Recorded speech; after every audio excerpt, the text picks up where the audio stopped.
Buddy, you were born making big noise, playing in the street. Gonna be a big man someday. Got mud on your face, big disgrace, kicking your can all over the place. We will rock you. We will rock you. Buddy, you a young man, hot man, fighting in the street. Gonna take on the world someday. Blood on your face, big disgrace, waving your... Welcome, folks, to the first episode of Wrestling Talk with Juan El Guapo. I'm Juan El Guapo, and I'm glad you made it today. Well, we got some exciting news. I got the UCWA Heavyweight Champion here with me today. I'm going to interview him in a few minutes. We got more exciting news on upcoming events on UCWA Wrestling. We got a lot of exciting news packed in, so we're going to jump right into it. So my first guest right now is a Hellraiser. Welcome. Thank you for showing up. I appreciate it. I know you're very busy. Yes, sir. I know you're becoming the UCWA Heavyweight Champ. Yes. I'm going to just jump right into it. Okay. So the fans want to know, how long have you been in the wrestling business? How long have you been in the wrestling business? Well, it's been a while. Off and on since 1997. More off than on, but yeah, pretty much solid from 2009 until now. But off and on from 97, I got my start. 97, that was a while ago, guys. So I want to know, who influenced you to become a wrestler? Obviously WWF, Hulk Hogan, you know, the Hulkamania era. He beat the Iron Sheik, and I seen that match and I was hooked. That was it. I was a small boy, probably 5, going on 6, and that was it. Hogan was really big. Oh yeah. So what is it about Hogan that made you want to be a wrestler? Like for me, it was Jake the Snake Roberts, and I loved his short arm clothesline. The way he talked was so intense that, when I wrestled, I tried to imitate him. Yes. But what was it about Hogan that made you want to become a wrestler? His whole persona, his larger-than-life character, his ability to overcome any obstacle. The Heenan family was all up against him, and he conquered it all. My favorite about Hogan was he would shake. When he would Hulk up. Hulk up, yeah. You hit it and he'll point. I tend to do that in my matches sometimes. Yeah. So I know it's during your match. Is it hard to not try to imitate him? Yeah, but you're the Hellraiser, but a little bit of Hogan comes into your match. Is that? You don't want that Hellraiser leg drop. Let's just say that it's highly influenced from Hogan. Yes. Yeah, I don't want that. Yeah. I don't want that. Well, I see your UCWA heavyweight title here. It's really beautiful. I like it. Have you had any other titles? Yes, I've had many. I've had the North American Wrestling Championship. I've had the New Era Championship, Heavyweight Championship. I've had the Tag Team Championship, the Television Championship, King of the Extreme Championship, American Championship, the Bruiserweight Championship, and the CWA, whether they like it or not, I'm going to say it, United States Championship. So that's about 11, 10? Multiple reigns, though. Multiple reigns, yeah. I lost count. But in the business, for me, it's not about the championship. It's about entertaining the crowd. I could go without being in the championship picture. Yeah, I heard you one time tell a rookie guy that the belt is a prop. Absolutely. And so it's a prop. So what do you mean by the fans? He spoke to some trainees and he said a belt is a prop. I don't think they really understood that. So would you explain to some of the fans? We'll break down the walls right here for the fans. So basically what this is, how I look at it is, the championship is not going to make the wrestler. The wrestler's going to bring the prestige to the championship. And this is a prop. So this is awarded to a wrestler saying, hey, you're good in our company. We're going to put stock in you. You're our champion. So I look at it as I go out there to the ring with the belt, I come backstage, I put it away, that's it. Awesome. Now, what was your most memorable match that's still branded deep inside your brain? What match was that? It was actually an autism awareness show, and it was in May of 2013. And man, it was just a rush. I wrestled truly terrific Timmy in that match. It was a really good, solid match, and he brought it. He gave me some heat in there. But it was after the match that really touched me. Yeah, folks, after the match, I watched the match myself. I got chills, brought a little tear to my eyeball. It's great. Well, we're going to run some footage on that real quick, and I want you fans to see and to experience what the Hellraiser went after the match. Let's roll the film.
And we're back. So, folks, that was not a setup. That was not planned.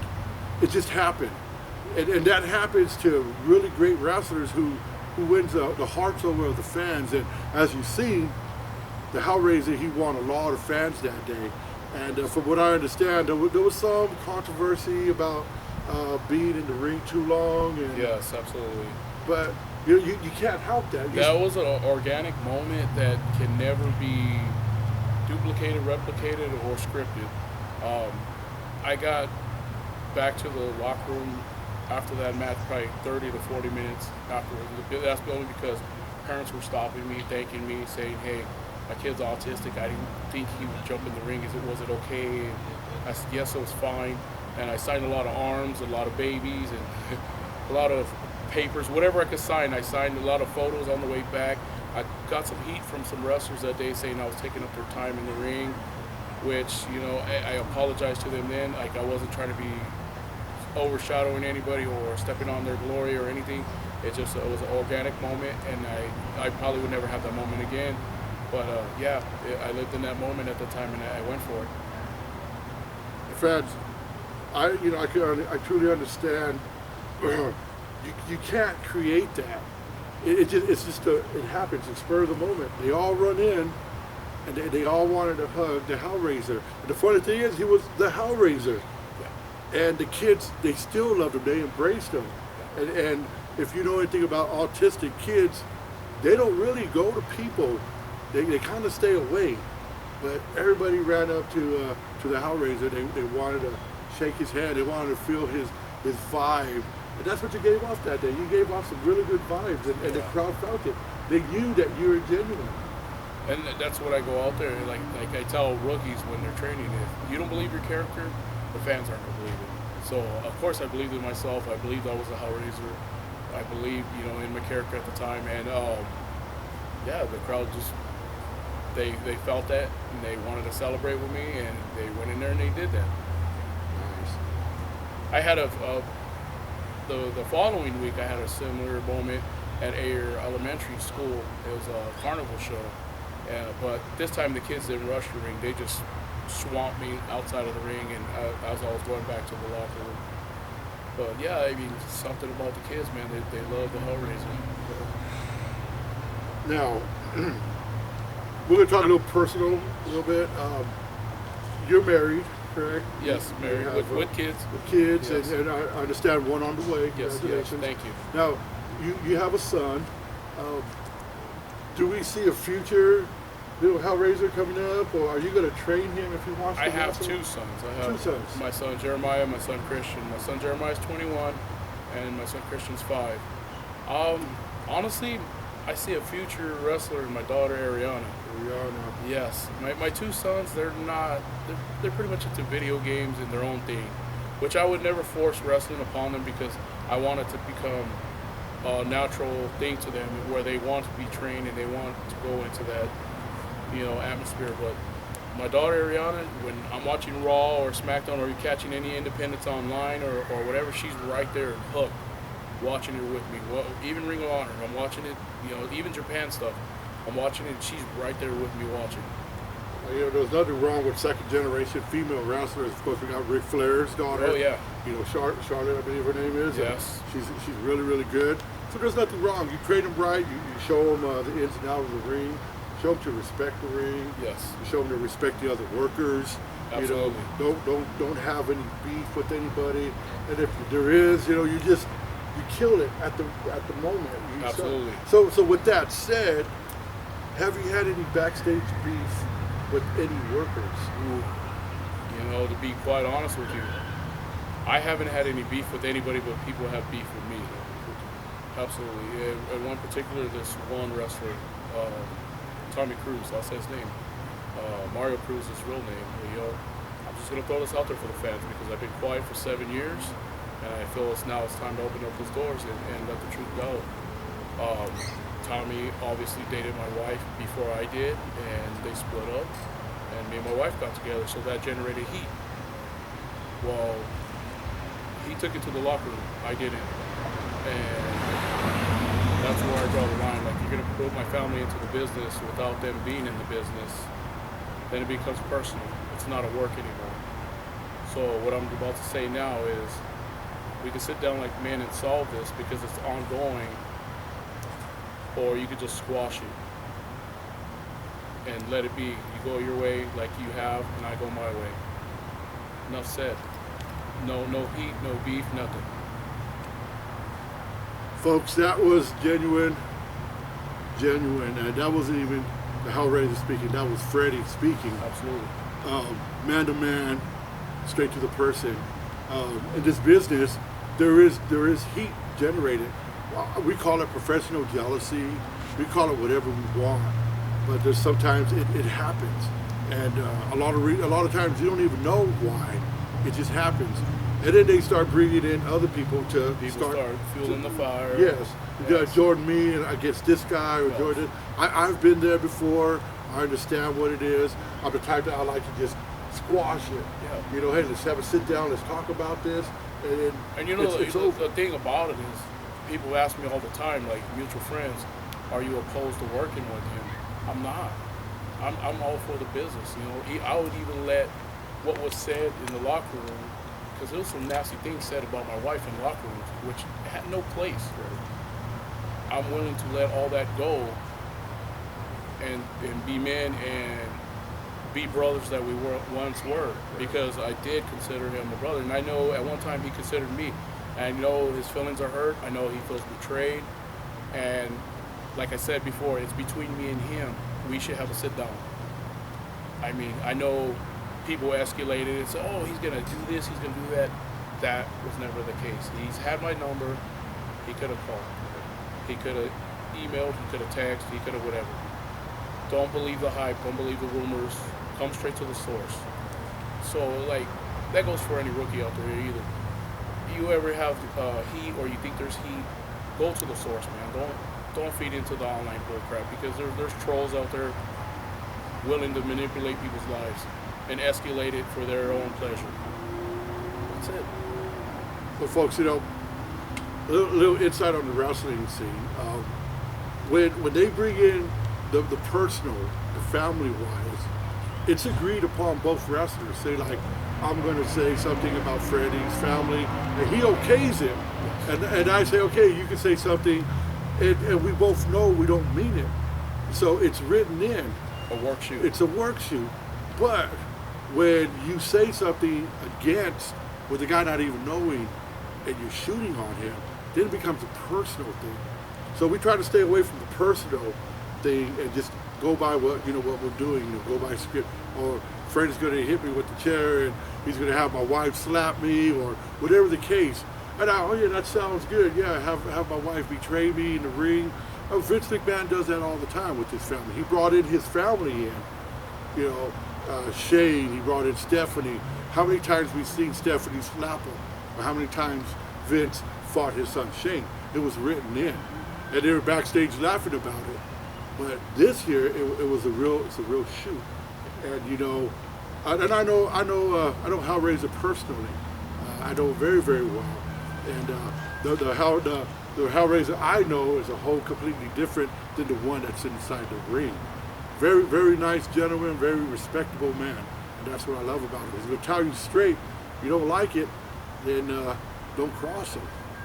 So, with that said, anything else you would like to say? Yeah, I would like to address the Hellraiser issue. Sure. The Hellraiser is no more.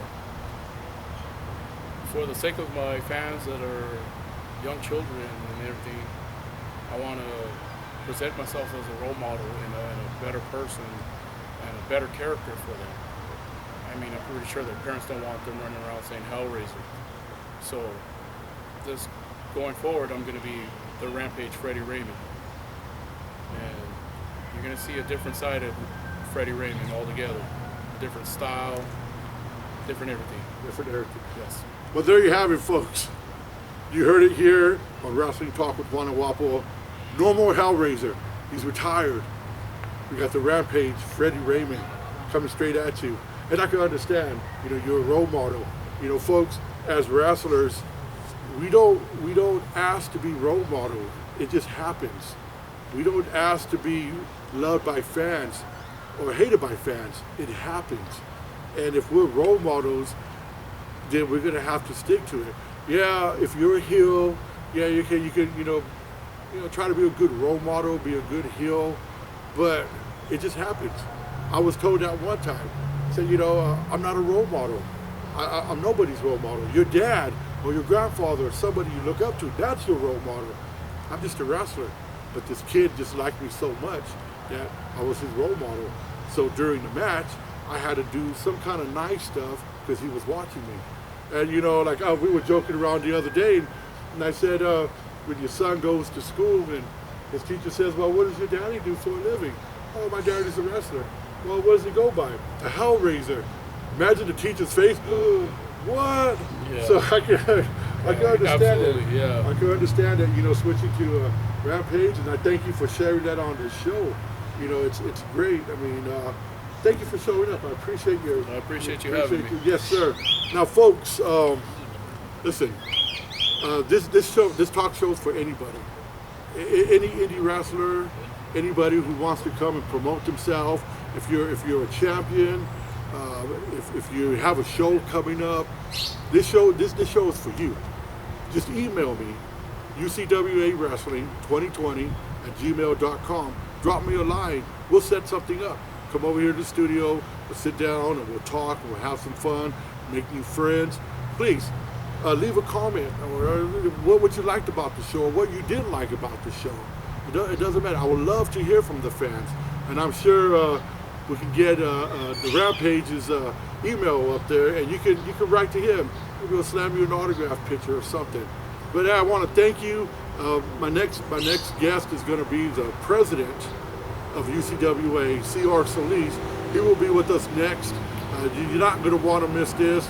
This guy has a lot to say about the future of UCWA. It's going to be great. You don't want to miss a second. And again, this is the general manager, Juan El Guapo, with Wrestling Talk. And I thank you for showing up.